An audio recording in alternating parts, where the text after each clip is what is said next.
I'm not putting many videos these days, but अभी थोड़ा exam pass में है तो एक सेशन हर दिन एक सेशन करना है उन उन उन स्टूडेंट्स के लिए जो अभी करेंटली कर रहे हैं और जिन्होंने अभी तक वीडियोस नहीं देखी है। बट जो करेंटली कर रहे हैं उनसे मेरी ये एक्सपेक्टेशन है, जो भी करंट स्टूडेंट्स हैं, राइट। तुम्हें वार्म अप से स्टार्टिंग करनी है। वार्म अप से जो मैंने वार्म अप बताया हो, वार्म अप एक्सरसाइजेस बताई हुई है। वार्म अप एक्सरसाइज में फॉर एग्जांपल लाइंस बताई हैं, वर्टिकल लाइंस, हॉरिजॉन्टल लाइंस, और एक एस बनाने को बोला है, सर्कल बनाने को बोला है, राइट, एलिप्सेस बनाने को बोले हैं, वर्टिकल और हॉरिजॉन्टल, और क्लॉकवाइज, एंटी क्लॉकवाइज। हाँ, तुम्हारा ये वार्म अप सेशन है। अब इसको A4 साइज़ पे तुमने बहुत कर लिया, बट अब इसको तुमने न्यूज़पेपर पे या बड़ी शीट पे करना है। रीज़न बीइंग, A4 साइज़ पे तुम एक एस बनाते हो, वो अपनी रिस्ट से बना देते हो, राइट। अभी रिस्ट से नहीं बनाना है, अभी मसल मेमोरी और ट्रेन करनी है, फोर आर्म और तुम्हारा शोल्डर, सो दैट हमारी स्पीड बढ़ पाए। उस एस को बड़ा बनाना है, अपने सर्कल्स बड़े बनाने हैं, लाइक इस तरह से एस बनाना है। तो उस न्यूज़पेपर तुम्हारे 10 एस आ गए या फिर 20 एस आ गए, बट छोटे एस नहीं बनाने हैं, छोटे सर्कल नहीं बनाने हैं। अभी शोल्डर और फोर आर्म को ट्रेन करना है। ये तुम्हारा वॉर्म्स का सेशन हो गया। उसके बाद में फंडामेंटल पे काम करना स्टार्ट कर दो। फंडामेंटल्स लाने की पर्सपेक्टिव तुम्हारे अच्छे होने चाहिए। 1 पॉइंट पर्सपेक्टिव जब तक क्लियर ना हो, 2 पॉइंट पर्सपेक्टिव पे नहीं जाना है। उसके बाद 2 पॉइंट पर्सपेक्टिव क्लियर करो। लास्ट में 3 पॉइंट पर्सपेक्टिव पे यू कैन स्टार्ट ड्राइंग। बहुत सारी वीडियोज़ हैं इंटरनेट के ऊपर, you can go through it. जब वो क्लियर हो जाए तो फिर रैंडम प्रोडक्ट्स को कॉपी करना है, जो भी तुम्हारे आसपास है उनको स्केच करना है। इससे तुम्हारी विजुअल वोकैबुलरी बढ़ेगी, और एग्जाम में जब भी वो कोई क्वेश्चन पूछेंगे और उन क्वेश्चंस के अंदर जब तुम्हें एलिमेंट्स ऐड करने हैं, वो एलिमेंट तुम अपनी विजुअल वोकैबुलरी से रिकॉल कर सकते हो। 3 स्टेप ये हो गए।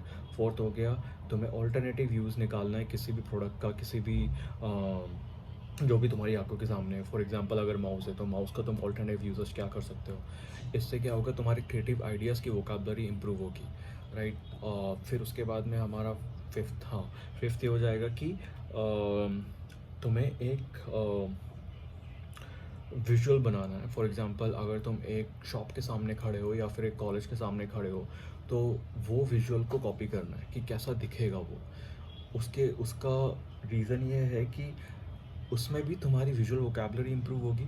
साथ में अगर वो कोई व्यू भेजते हैं, जैसे बस स्टैंड का व्यू हो गया, आज तुमने कॉलेज का व्यू बनाया, कल बस स्टैंड का बनाया, परसों शॉप का बनाया, फिर उसके बाद में एक रोड का बनाया, तो नेक्स्ट 50-60 डेज़ में कितने व्यूज़ हो जाएंगे। तो वहाँ पे तुम्हारी एंग्जाइटी ख़त्म हो जाएगी कि यार क्या पूछेंगे, अब तो कुछ भी पूछ सकते हैं। तो वो फोर्थ स्टेप पे ये प्रैक्टिस करना है। उसके बाद में तुम्हें क्या करना है कि एक प्रॉब्लम उठानी है अपने घर में, उस प्रॉब्लम को स्केचिंग के थ्रू सॉल्व करना है। प्रोसेस मैंने बता रखी है कि आइडिएट करना है, पहले 1 और 2 और 3 आइडियाज़ तक जाना है, छोटे छोटे थंबनेल स्केचेस बनाने हैं, एंड देन उसके बाद में मेन स्केच बनाना है। तो इससे क्या होगा कि तुम्हें प्रॉब्लम सॉल्विंग का स्किल डेवलप होगा, राइट।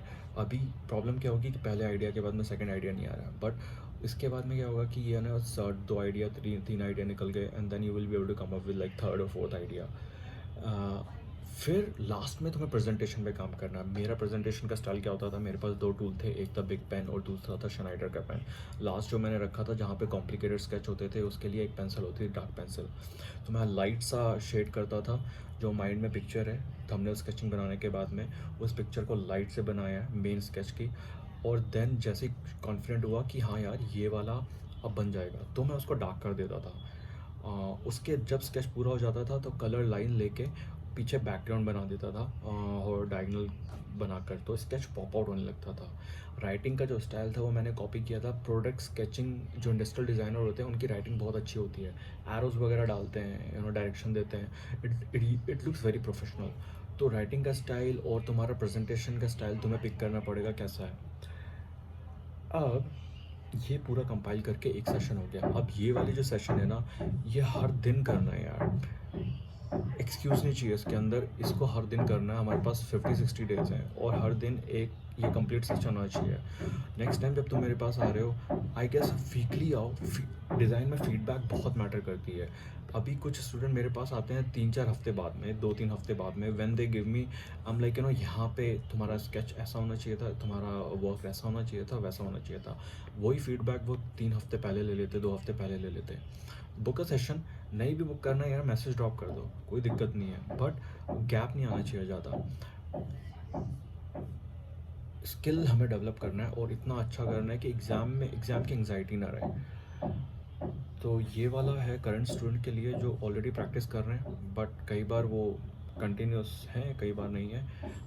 अगर नहीं भी हो तो एटलीस्ट ये प्रैक्टिस करो, बट अंडरस्टैंड फीडबैक बहुत इंपॉर्टेंट है। मुझसे ले रहे हो कोई बात नहीं, लो, और कोई ये अगर फीडबैक देने के लिए तो उनके पास जाओ, बट फीडबैक बहुत इंपॉर्टेंट है यार। फीडबैक के बिना आगे बढ़ना is like you think you are right but you are not right, that's a designer's bias कि ये डेटा मुझे मिला है और मेरे हिसाब से ये सही है, बट अगर हम उस यूज़र से बात करने जाएंगे ये उसके हिसाब से सही नहीं होगा।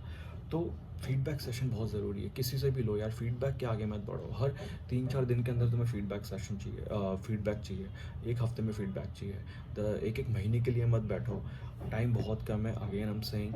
तो बी इंटेंस, ये पूरा रिचुअल फॉलो करो, बहुत सारी वीडियोस डाली हुई हैं मैंने, तो stick to that. And if you want to book a session, book my session on Topmate, एक दो वीडियोस के नीचे लिंक होगा, इसमें भी मैं डाल दूंगा। और वीडियो कॉल पे करना है या फिर फ़ोन कॉल पे करना है, it's up to you. And या दैट्स इट।